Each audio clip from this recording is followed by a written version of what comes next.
Welcome to all the students of Sri Sid Vidyapeeth School. So students, today we are going to start a new chapter which is chapter 9, Soil. So students, in this chapter we are going to study about soil, यानी मिट्टी के बारे में ये chapter में हम पढ़ने वाले हैं. So students, as you all know that soil is one of the most important natural resources because it provides anchorage to the plants, supply waters, nutrients. It is home for many organisms. It also plays a very important role in agriculture. It provides agricultural food, clothing and shelter for all, and thus it is an inseparable part of our life. तो soil का बहुत ही एक important role हमारे life में play करता है soil. तो आज हम उसी के बारे में इस चैप्टर में पूरा पढ़ेंगे. उसके बहुत सारे टाइप्स के बारे में पढ़ेंगे, उसके कुछ प्रोफाइल्स के बारे में पढ़ेंगे और भी बहुत सारे डिटेल्स पढ़ेंगे. तो चलिए चैप्टर शुरू करते हैं.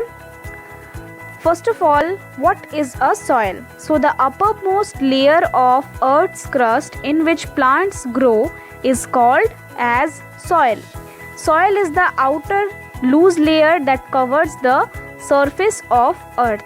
तो सबसे uppermost part जो होता है अर्थ के क्रस्ट का, जहाँ पे प्लांट्स उगते हैं, तो उसी को क्या बोलते हैं? Soil.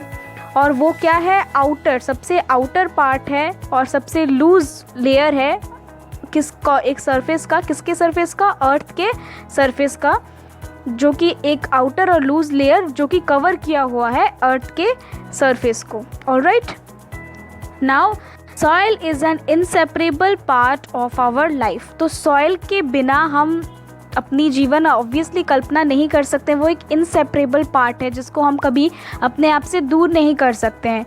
As soil is one of the most important natural resources. तो सॉइल सबसे महत्वपूर्ण एक नेचुरल रिसोर्सेज में से है because it helps us to perform various activities in our daily life. The first activity is medium of plant growth. तो हमें oxygen कौन दे रहा है? प्लांट्स दे रहे हैं. तो उनके ग्रोथ के लिए सॉइल का एक बहुत ही महत्वपूर्ण रोल प्ले करता है, as it supports the growth of plants by holding the roots firmly. It also supplies water and nutrients to plants. Soil is essential for agriculture. तो वो क्या करता है? सॉइल प्लांट्स के रूट्स को होल्ड करने में हेल्प करता है. वो वाटर सप्लाई करता है, न्यूट्रिएंट सप्लाई करता है प्लांट्स में, और वो बहुत ही इंपॉर्टेंट होता है एग्रीकल्चर में. यानी कोई भी हम लोग अगर कोई भी क्रॉप्स ग्रो करेंगे अपने डेली लाइफ्स के लिए, अपने खाने के लिए, या फिर उसको बेच के पैसा कमाने के लिए, तो उसके लिए हम लोग को एक अच्छा सॉइल चाहिए जहाँ पे क्रॉप्स इजीली ग्रो करे और अच्छा वहाँ पे फसल उगे. Alright, the second point is habitat for many insects and other organisms. तो वो क्या है? बहुत सारे इंसेक्ट्स या फिर बहुत सारे अदर लिविंग ऑर्गेनिजम्स के लिए वो एक हैबिटेट है जहाँ पे वो रहते हैं, उनका शेल्टर वहाँ पे है, वो उनसे हेल्प लेते हैं, वहाँ पे ही वो अपना जीवन यापन करते हैं. Like it is the home for many micro as well as macro organisms which for example bacteria, fungi, earthworms, ants, termites, insects, rodents etcetera. तो वो घर है. किसके घर है? किसके लिए घर है? वो माइक्रो ऑर्गेनिजम्स के लिए भी वो उनका एक घर है, और मैक्रो ऑर्गेनिजम्स यानी जो ऑर्गेनिजम्स हम लोग नेकेड आई से नहीं देख सकते उनके लिए भी वो एक घर है, जिसमें कि बहुत सारे क्या इंक्लूडेड है? बैक्टीरिया, फंगी, ये सारी चीज़ें इंक्लूडेड हैं और जिनको हम देख भी सकते हैं, जैसे कि अर्थवर्म, इंसेक्ट्स, रोडेंट्स. ये सारे चीज़ों के लिए, ये जो सारे जो लिविंग ऑर्गेनिजम्स हैं, इनके लिए वो किसका काम करते हैं? होम का, यानी शेल्टर का काम करते हैं. Now the third point is storage and filtration system for surface water. तो सॉइल में हम लोग क्या कर सकते हैं? स्टोर कर सकते हैं और फिल्ट्रेट भी करते हैं. वो एक सिस्टम होता है जहाँ पे हम लोग वाटर, सरफेस वाटर जो होता है, जो मिट्टी से हम लोग को पानी मिलता है, उसको स्टोर करके रख सकते हैं और फिल्ट्रेशन भी वहाँ पे कर सकते हैं. Like soil stores and filter water from dust, chemicals and other contaminants as it moves downwards through many layers of soil. Thus provides plants with clean, unpolluted water needed for growth. तो soil के एक जो layers होते हैं, बहुत सारे soil के layers होते हैं, हम लोग पढ़ेंगे थोड़ी देर बाद ही।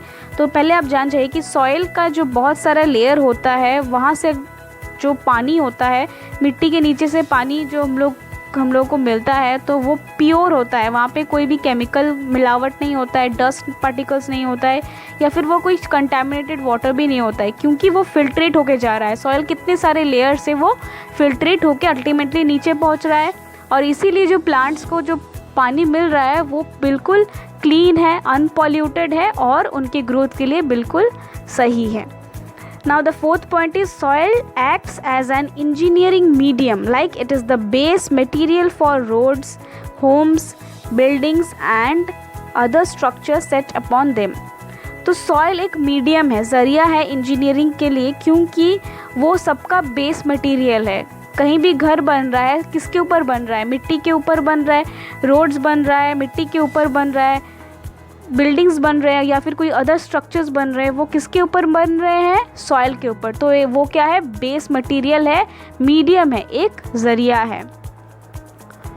नाउ सो यहाँ पे आपको पिक्चर में दिख रहा है कि सॉइल फॉर्मेशन कैसा होता है। So there is a process by which soil forms, which is known as weathering of rocks. Like first of all, the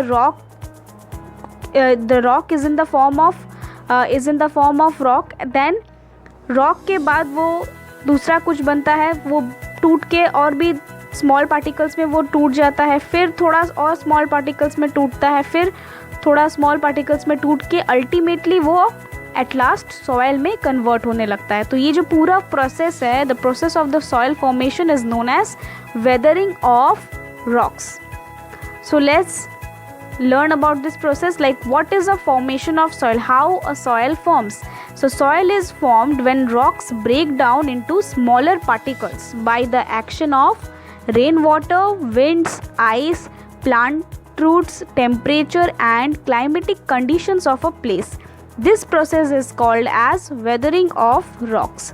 तो सॉइल कैसे फॉर्म करते हैं? जो रॉक्स होते हैं, जो पत्थर होते हैं, धीरे धीरे स्मॉल पार्टिकल्स में टूटते जाते हैं, मतलब ब्रेक डाउन करते हैं, टूटते जाते हैं। किसके वजह से टूटते हैं? रेन वाटर, बारिश के पानी के वजह से, हवा के वजह से, आइस के, बर्फ़ के वजह से, प्लांट्स के जो रूट्स हैं उनके वजह से, टेम्परेचर के वजह से, कुछ क्लाइमेटिक कंडीशंस की वजह से। तो ये सारे वजह से जो रॉक्स होते हैं धीरे धीरे स्मॉलर पार्टिकल्स में ब्रेक डाउन हो जाते हैं, और तभी अल्टीमेटली जाके सॉइल फॉर्म करता है। और ये पूरे प्रोसेस को क्या बोलते हैं? Weathering of rocks. So weathering is a very slow process. It takes thousands of years for a huge rock to turn into fine particles. तो वेदरिंग का जो ये प्रोसेस है बहुत ही ज़्यादा स्लो प्रोसेस है, क्योंकि कम से कम लगभग 1000 साल लग जाते हैं एक बड़े से रॉक को, यानी एक बड़े से पत्थर को छोटे छोटे पार्टिकल्स में कन्वर्ट होने में, या फिर छोटे छोटे पार्टिकल्स को सॉइल में कन्वर्ट होने में। The nature of soil, texture and availability of minerals depends upon the rock from which it is formed. This rock is often called as the parent rock. तो सॉइल का जो nature है, ये कहाँ से, ये टेक्सचर है, ये अवेलेबिलिटी ऑफ जो मिनरल्स है, ये डिपेंड किस पे करता है? वो रॉक पे मिनरल डिपेंड करता है कि वो कहाँ पे फॉर्म हुआ था, वो रॉक कहाँ पे फॉर्म हुआ था। और उस रॉक को हम लोग कह सकते हैं as a term as parent rock. एक टर्म यूज़ कर सकते हैं उस रॉक के लिए, वो क्या टर्म है? Parent rock. All right, so here you can see the picture of the layers of soil. कि अगर कभी भी आपने शायद देखा होगा या फिर नहीं देखा होगा, तो ये पिक्चर में देखिए, ये जो रूट्स है, यहाँ पे आपको ट्री दिख रहा है, तो इसके जो रूट्स है यहाँ पे अलग अलग लेयर्स दिख रहे होंगे आपको सॉइल के। तो एक ऊपरी हिस्सा है लेयर, फिर एक मिडिल लेयर है, फिर और एक लेयर है, फिर और एक लेयर है। तो ऐसे ही बहुत सारे लेयर्स होते हैं सॉइल के। तो अभी हम लोग वही पढ़ेंगे कि कितने सारे लेयर्स होते हैं सॉइल के और कौन कौन से लेयर के क्या क्या फंक्शंस होते हैं। नाउ ये जो लेयर हम लोग कभी पढ़ेंगे, इसको क्या बोलते हैं? Soil profile. Like we can also say that the soil is composed of distinct layers और द लेयर्स ऑफ सॉइल। तो सॉइल प्रोफाइल भी कह सकते हैं या फिर लेयर्स ऑफ सॉइल भी कह सकते हैं, क्योंकि सॉइल जो है किससे बनता है? बहुत सारे लेयर्स के बाद ही सॉइल बनता है। So these layers are referred to as horizons. तो ये जो एक एक लेयर है पिक्चर में आपको देखने को मिल रहा है, एक एक लेयर है, ये सारे को एक एक हॉरिजन का नाम दिया गया है। Like so what is soil profile?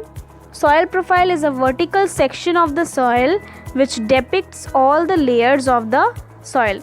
तो सॉइल प्रोफाइल क्या है? एक वर्टिकल सेक्शन है सॉइल का जहाँ पे हम लोग बहुत सारे लेयर्स को ऑब्जर्व कर सकते हैं, देख सकते हैं। Each layer differs in feel, texture, colour, depth and chemical composition. ये सारे जो लेयर्स है एक दूसरे से अलग अलग है। कैसे, किन किन कंपोनेंट्स में अलग अलग है, किन किन फैक्टर्स में अलग अलग है, सबका कलर अलग है, सबका टेक्सचर या फिर फील अलग है, डेप्थ अलग है, केमिकल कंपोजिशन अलग है। तो हर एक लेयर का अलग अलग फैक्टर्स होता है। So the first layer is known as top soil और A horizon। तो जैसे कि हमने अभी पढ़ा था कि हर एक लेयर को हम लोग क्या बोलते हैं? हॉरिजन। तो जो फर्स्ट लेयर है उसको A हॉरिजन बोलते हैं। क्या बोलते हैं? A हॉरिजन या फिर टॉप सॉइल बोल सकते हैं। तो इसके बारे में अभी पढ़ेंगे। So the uppermost horizon is generally dark in colour as it is rich in humus. Humus क्या है? The organic component of soil formed by the decomposition of plants and animals remain by soil microorganisms, humus and minerals। तो वो क्या है? अपर जो ए horizon है वो dark colour का होता है बहुत ज़्यादा, क्योंकि उसमें ह्यूमस जो है, मिनरल्स जो है बहुत ही ज़्यादा होता है। ह्यूमस क्या है? कोई भी ऑर्गेनिक कंपोनेंट्स जो सॉइल में फॉर्म करते हैं by the decomposition of plants and animals, ठीक है, और वहीं पे रह जाते हैं। तो उनके तादाद यानी ह्यूमस और मिनरल्स की तादाद ज़्यादा होने की वजह से उनका जो कलर है वो बहुत ही डार्क होता है। The humus makes the soil very fertile and provides nutrients to growing plants. तो जो सॉइल में जो ह्यूमस है वो सॉइल को बहुत फर्टाइल बनाते हैं और उसमें न्यूट्रिएंट्स प्रोवाइड करते हैं ताकि वो अच्छी तरीके से प्लांट्स को ग्रो कर सकें। This layer is generally soft, porous and can retain more water. तो ये जो लेयर होता है A horizon, the first layer, upper most layer of soil, बहुत ही सॉफ्ट होता है, पोरस होता है और बहुत वाटर होल्डिंग कैपेसिटी वो रखता है, यानी water retaining capacity. This provides shelter for many living organisms such as worms, rodents, moles and beetles. तो ये एक शेल्टर भी प्रोवाइड करता है बहुत सारे लिविंग ऑर्गेनिजम्स को, जैसे कि वॉर्म्स को, रोडेंट्स को, मोल्स को या फिर बीटल्स को। The roots of small plants are embedded entirely in the top soil. तो छोटे छोटे प्लांट्स के जो रूट्स होते हैं वो टॉप सॉइल में ही हम लोग उसको देख सकते हैं। Alright, so the second layer which is also known as middle layer और we can say it is B horizon. It is known as B horizon. So second जो लेयर है सॉइल का उसको बी हॉरिजन या फिर middle layer भी बोला जाता है, as it is made up of slightly bigger rock particles than the top soil. तो ये जो लेयर है यहाँ पे थोड़ा सा ज़्यादा बड़ा रॉक पार्टिकल्स आपको देखने को मिलेंगे टॉप सॉइल से। B horizon has a lesser amount of humus but more of minerals than top layer. This horizon is often less fertile than the top soil. This layer is generally harder and more compact. Roots of tall plants reaches this level. तो जो B horizon है वहाँ पे थोड़ा सा कम मात्रा में humus मिलेंगे आपको, लेकिन ज़्यादा मात्रा में वहाँ पे आपको मिनरल्स मिलेंगे. टॉप लेयर से भी ज़्यादा वहाँ पे मिनरल्स मिलेंगे लेकिन ह्यूमस कम मिलेंगे. और यहाँ पे जो होता है, ये जो हॉरिजन में जो सॉइल होता है वो बहुत लेस फर्टाइल होता है टॉप सॉइल से, और ये जो लेयर है जनरली क्या होता है, हार्ड होता है और मोर कॉम्पैक्ट, हार्ड होता है बहुत ज़्यादा. और जो टॉल प्लांट्स है, बड़े बड़े लंबे लंबे जो प्लांट्स हैं, उनके रूट से यहाँ तक पहुँच सकते हैं, नहीं तो नहीं पहुँच सकते.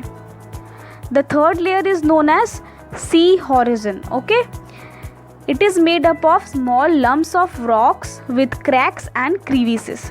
तो ये यहाँ जैसे कि आपको पिक्चर में दिख रहा है, ये छोटे छोटे लम्प्स यानी छोटे छोटे पार्ट्स जो होते हैं रॉक्स के, उन्हीं से बने हुए रहते हैं, जहाँ पे क्रैक भी होता है बहुत सारा और क्रीविसेस भी वहाँ पे होते हैं.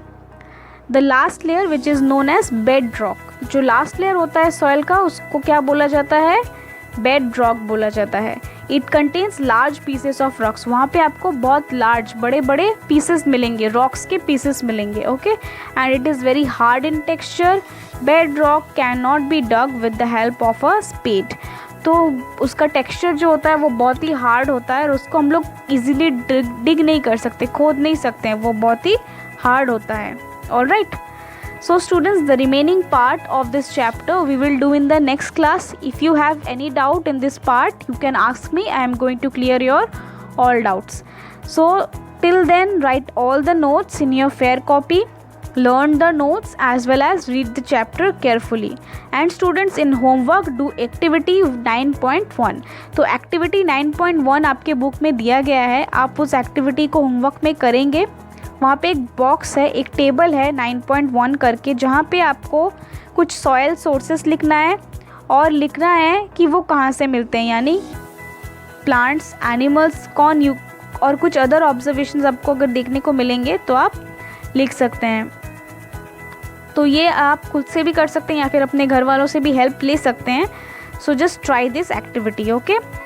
So we will meet soon in the next class with the remaining part of this chapter. Thank you, students.